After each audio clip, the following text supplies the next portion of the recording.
Welcome to the market money magnet guys. आज यहाँ इस वीडियो में हम बात करने वाले हैं एसबीआई फंड मैनेजमेंट स्टॉक के बारे में। एसबीआई फंड मैनेजमेंट जो है इसकी मार्केट में धमाकेदार एंट्री हो चुकी है। लिस्टिंग के दिन ही ये मोर देन 7% की तेज़ी में हमें देखने को मिला। लेकिन सबसे बड़ा सवाल है, अब खरीदे या प्रॉफिट बुक करें। ये सवाल अब जिन लोगों को आईपीओ में लगा है उनके लिए भी है, और नए जो रिटेलर जिनको आईपीओ में नहीं लगा उनके मन में भी है कि अब यहाँ पे ख़रीदे या नहीं। आज की वीडियो में हम जो है डीप एनालिसिस करेंगे, वैल्यूएशन देखेंगे, फ्यूचर ग्रोथ देखेंगे और सही स्ट्रैटेजी देखेंगे इसकी बाय करने की। तो आप वीडियो में बने रहिए। अगर वीडियो अच्छी लगती है तो लाइक ज़रूर कीजिएगा। आपका एक लाइक मेरे लिए मोटिवेशन साबित होता है। सबसे पहले कि आज हुआ क्या, एसबीआई म्यूचुअल फंड मैनेजमेंट जो है एसबीआई फंड मैनेजमेंट में आज हुआ क्या है। तो एसबीआई फंड मैनेजमेंट जो है एक स्ट्रॉन्ग लिस्टिंग ओपनिंग प्राइस के साथ हमें देखने को मिला। ओपनिंग प्राइस जो थी इसकी वो हमें 610 रुपीज़ देखने को मिली बीएससी पे, और एनएससी पे 613 रुपीज़ हमको ओपनिंग प्राइस देखने को मिली। जबकि आईपीओ इशूइंग प्राइस जो था ये 574 रुपीज़ का था। यानी स्टॉक ने लगभग 6 से 7% प्रीमियर पर लिस्टिंग दी है। एक सिंपली बात समझो तो मैं आपको यहाँ बताना चाहूँगी, आईपीओ 574 रुपीज़, मार्केट खुलते ही 610 प्लस का था। यानी एक शेयर पे 35 से 40 रुपीज़ का इंस्टेंट गेन मिला है जिनको आईपीओ में स्टॉक जो है ये अलॉट हो चुका था। अब स्टॉक ने 574 के इशू प्राइस से सीधे 610 के आसपास अगर ओपनिंग किया है, यानी लगभग 6 से 7% का सॉलिड जो ओपनिंग गेन है ये आज हमें एसबीआई फंड मैनेजमेंट में देखने को मिला है। अब यहाँ पे जो है इंट्राडे का जो मूव आया है वो 6+ % का देखने को मिला है, जिसका जो वॉल्यूम था ये स्ट्रॉन्ग इंटेंस था इंस्टीट्यूशंस की वजह से, क्योंकि इंस्टीट्यूशन भर भर के स्टॉक में जाने की कोशिश कर रहे हैं, खरीद रहे हैं। हाईलाइटेड जो डिमांड है ये स्ट्रॉन्ग है, प्लस बुलिश सेंटिमेंट है। लेकिन लिस्टिंग गेन के बाद वोलेटिलिटी भी आती है, ये चीज़ आपको अच्छे से याद रखनी चाहिए। तो ये चीज़ को कंसिडर करते हुए चलिए। कंपनी का ओवरव्यू अगर हम देखें तो एसबीआई ग्रुप से बिलोंग करती है, यानी ट्रस्टेबल फैक्टर सबसे बड़ा स्ट्रॉन्ग इस स्टॉक का हमें एसबीआई फंड मैनेजमेंट का देखने को मिल रहा है। इसका बिजनेस जो है म्यूचुअल फंड मैनेजमेंट है, असेट मैनेजमेंट सर्विसेज है। इंडिया में AMC industry fasting growing industry अभी हमें देखने को मिल रही है। सबसे इम्पॉर्टेंट पॉइंट, यानी एएमसी कंपनीज जो है ये अर्न फ्रॉम एयूएम यानी असेट अंडर मैनेजमेंट के तहत ये कंपनियां बढ़ती है, अर्न करती है। यानी मार्केट जब भी अप रहेगा इनका प्रॉफिट भी हमें अप देखने को मिलेगा, बढ़ता हुआ देखने को मिलेगा। अब वाई स्टॉक वेंट अप, अब ये स्टॉक इतना ऊपर क्यों गया, आज 6-7% का गेन लिस्टिंग से इमीडिएट क्यों गया। तो सबसे पहले तो SBI mutual fund industry growth जो है ये बहुत अच्छी देखने को मिलती है, स्ट्रॉन्ग ब्रांड है एसबीआई, यानी एक। उसके अलावा लिस्टिंग का जो हाइप था प्लस डिमांड इंस्टीट्यूशनल का बाइंग, ये दोनों की वजह से ये एक अच्छा इसमें हमें रेल होता हुआ नज़र आया। ये सिर्फ हाइप नहीं है, फंडामेंटली भी स्ट्रॉन्ग कंपनी है। अगर हम इसके फंडामेंटल्स देखें शॉर्ट में तो मार्केट कैप 1,29,137 करोड़ का देखने को मिल रहा है। स्टॉक पी 42 है, यानी अभी तो सेक्टोरियल पी के कंपैरिजन में ओवर वैल्यूड देखने को मिलता है। आरओसी 56 का है, आरओई 43 का, अर्निंग पर शेयर 15.1 का देखने को मिल रहा है। फेस वैल्यू 1 का ही देखने को मिल रहा है फिलहाल। करंट स्टॉक की प्राइस 622 रुपीज़ के आसपास देखने को मिलती है। वहीं पे अगर डेप की बात करें तो सडन अभी करंटली कोई डेप नहीं है। करंट असेट 325 करोड़ के। पेट्रोस के स्कोर के हिसाब से लॉन्ग टर्म के लिए स्टॉक फिट बैठता हुआ नजर आता है।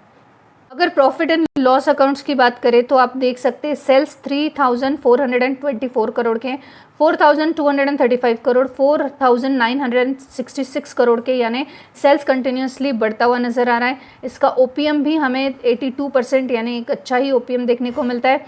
वहीं पे अगर हम नेट प्रॉफिट की बात करें 2,073 करोड़, 2,540 करोड़, 3,067 करोड़ का नेट प्रॉफिट देखने को मिल रहा है। अर्निंग पर शेयर भी वहीं पे बढ़ता हुआ नजर आता है।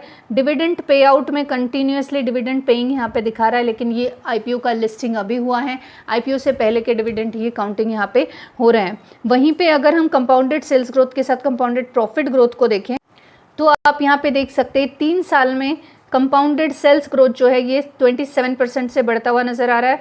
कंपाउंडेड प्रॉफिट ग्रोथ 32% से, 5 ईयर्स में कंपाउंडेड सेल्स ग्रोथ 25% से बढ़ रहा है और वहीं पे 5 ईयर्स में प्रॉफिट ग्रोथ 29% से बढ़ता हुआ नज़र आ रहा है।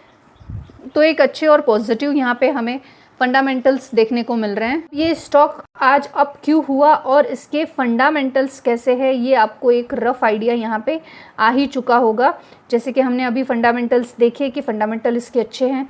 क्या कुछ रिस्क फैक्टर है एसबीआई फंड मैनेजमेंट में? तो जी हाँ, रिस्क फैक्टर देखने को मिलता है। सबसे पहला, जैसे कि हमने फंडामेंटल्स में देखा, हाई वैल्यूएशन पे जो है ये ट्रेड हो रहा है, लिस्टिंग प्रीमियम इसका हाई है।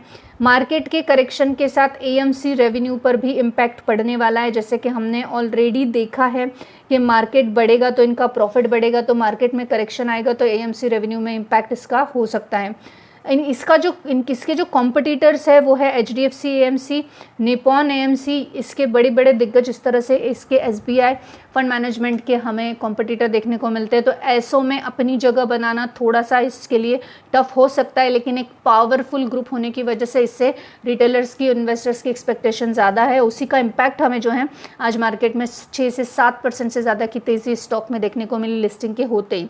एएमसी स्टॉक्स जो है ये मार्केट के मूड पर डिपेंड करते हैं। ये चीज़ आप अंडरलाइन कर लीजिएगा कि ये जो स्टॉक है ये मार्केट के मूड पर डिपेंड करेगा। मार्केट का मूड बुलिश, स्टॉक का प्रॉफिट बुलिश, मार्केट का मूड बेरिश, स्टॉक का भी प्रॉफिट हमें अच्छा या बेरिश देखने को मिल सकता है। अब बाय करो या प्रॉफिट बुकिंग करो, ये क्वेश्चन बहुत सारे लोगों का है। जिनको अलॉट हो चुका है आईपीओ में, उनके सामने बाय करना है या प्रॉफिट बुकिंग करना है, ये सवाल आ रहा होगा। प्रॉफिट बुकिंग उन्हीं के सामने आएगा जिनको आईपीओ में लगा है, और जिनको अभी बाय करना है या नहीं, ये सवाल जिन लोगों को आईपीओ में अलॉट नहीं हुआ है उनके मन में आ रहा है। तो आज हम इस दोनों का भी आंसर जानने की कोशिश करते हैं। सबसे पहले, अगर आपका शॉर्ट टर्म ट्रेडर हो, अगर आपने ये स्टॉक को लेके एक शॉर्ट टर्म स्ट्रैटेजी बनाई है, अगर आपने आईपीओ या लिस्टिंग में खरीदा है तो 5 से 10% का आपको गेन मिल चुका है, तो आप पार्टली प्रॉफिट बुकिंग कर सकते हो स्टॉप लॉस को ट्रेल करते हुए। यानी सपोज आपके पास में 100 स्टॉक आपको के पास है, तो आप पार्टली यानी 50 स्टॉक अभी 5 से 10% के गेन के साथ बेच सकते हो और 50 आप कीप कर सकते हो आगे के हिसाब से कि आगे ये स्टॉक बढ़ता है या नहीं। एक स्टॉप लॉस रखिए, जैसे कि अगर अभी 622 रुपीज़ का स्टॉक है तो आप 610 रुपीज़ पे आप स्टॉप लॉस रख सकते हो और 618 रुपीज़ पे रख सकते हो कि अगर यहाँ तक स्टॉक आएगा तो मैं एग्जिट कर लूँगा। और उस तरह से आप एक शॉर्ट टर्म ट्रेडर हो अगर, तो इस स्ट्रेटेजी के साथ आप इसमें से अपना प्रॉफिट आधा बना के आधा कीप करो, ये लॉन्ग टर्म के लिए रख दो, या तो फिर आधा एक स्टॉप लॉस के साथ बाद में निकाल सकते हो। If you are thinking about the long term investors, तो अगर इन्वेस्टमेंट का माइंडसेट है आपका तो तुरंत बाय मत करो, वेट करो डीप का या कंसोलिडेशन का। एसआईपी का अप्रोच कभी भी ऐसे के लिए बेटर होता है। अगर रेल के पीछे आप भागेंगे तो स्मार्ट एंट्री नहीं कर पाओगे। तो आपको अगर बाय करना है, आईपीओ में नहीं मिला है, तो अभी आपका इन्वेस्टमेंट और लॉन्ग टर्म का विजन है, तो आपको वेट करना चाहिए एक कंसोलिडेशन तक, एक डीप आने तक। जैसे ही डीप आता है उस टाइम पे आप इसको एसआईपी की तरह थोड़ा बाय कर सकते हो और वो एक अच्छी स्ट्रैटेजी साबित हो सकती है। अगर हम फंड आउटलुक के प्रोस्पेक्टस से सोचे तो म्यूचुअल फंड जो है ये पेनिट्रेशन है इंडिया में और अभी लो है, ह्यूज ग्रोथ पोटेंशियल बाकी है। यानी फंड पेनिट्रेशंस यानी म्यूचुअल फंड जो है ये आपको अभी इंडिया में इंट्रोड्यूस होता हुआ देखने को मिला होगा। बहुत बड़ी ग्रोथ, बड़ा पोटेंशियल ग्रोथ अभी तक इसमें नहीं हुई है। एसआईपी का इनफ्लो जो है ये इंक्रीज हो रहा है और लॉन्ग टर्म स्टोरी स्ट्रॉन्ग हो सकती है आने वाले समय में। आने वाले समय में एक बड़ा ग्रुप जो है म्यूचुअल फंड की तरफ अट्रैक्ट हो सकता है या वहाँ पे अपना इन्वेस्टमेंट का वैल्यू बढ़ा सकता है। अभी म्यूचुअल फंड इंडिया में बहुत ज़्यादा फेमस नहीं है या बहुत ज़्यादा लोग प्रेफर नहीं करते, हम ये बोल सकते हैं। अगर ओवरऑल कंक्लूजन की मैं बात करूं तो ये स्टॉक शॉर्ट टर्म में वोलेटिलिटी दे सकता है, लेकिन लॉन्ग टर्म में एक पावरफुल कंपाउंडिंग बना सकता है। ये चीज़ को आपको याद रखना चाहिए। अगर आपने लिस्टिंग गेन लिया है, अगर आपको ये स्टॉक अलॉट हो गया है आईपीओ में, तो प्रॉफिट बुक करें। अगर नए इन्वेस्टर है तो अभी वेट करो लॉन्ग टर्म के लिए। ये स्टॉक वॉच लिस्ट में ज़रूर रखना, क्योंकि ये स्टॉक आने वाले समय में आपको एक नए ट्विस्ट दिखा सकता है। ऐसे ही स्टॉक एनालिसिस के वीडियोस के लिए चैनल को सब्सक्राइब करें। मार्केट मनी मैग्नेट चैनल का नाम है, और बताएं कि आप बाय कर रहे हो या प्रॉफिट बुकिंग कर रहे हो। This video is only for the educational purpose. I am not giving any recommendation here, neither a buy nor a sale. I hope this information is informative for you. Thanks for watching.